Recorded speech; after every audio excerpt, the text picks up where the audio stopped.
Okay, pleasant good afternoon, everyone. This is a bittersweet experience. For one thing, we should not even be here. We are celebrating 41 years of independence, and yet we have no access to what happens to anything in our country. You know something? There is no real estate, coastal real estate left in the United States of America and many other places in the world. Consequently, the eyes are focused now on the archipelagic nation of the Bahamas. Unfortunately, they find it very easy to invade us. They come here and they seduce our leaders. They use the ploy of providing jobs, but that is never their objective. Their objective is simply that they can use these islands, which seem to be for sale. I hate to say it, but it seems to be across the universe now, across the globe, that the Bahamas is once again a country for sale.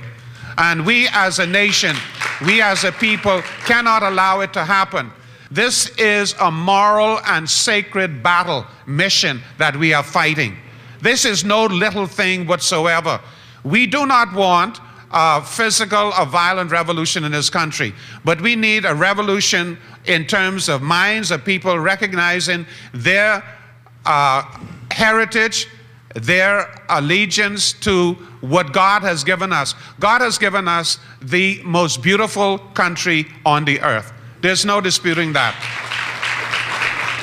From outer space, when the astronauts cycle the globe, then they look down on the globe and they examine every crook and cranny, every lake, every coral reef or whatever they can see from that vantage point.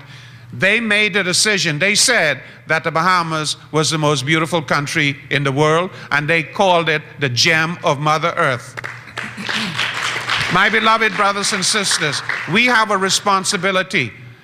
The breast, the womb, and the belly of Mother Earth belongs to us in this archipelagic nation. We are glad to share it with anyone who comes here and respects what we have. We do not need invaders in this country. We do not need people to come here and to devastate our environment for their benefit. Let me say something that if you acquire unto yourself $35 million worth of anything without proper permission or given the right to own it, there's a name for that. There's a name for that. I would be called a thief and I would be put in prison if I did it. And therefore, we must see to it that our government, they represent us. They are employed by us. We are the stewards of this beautiful, sacred gift that God has given us.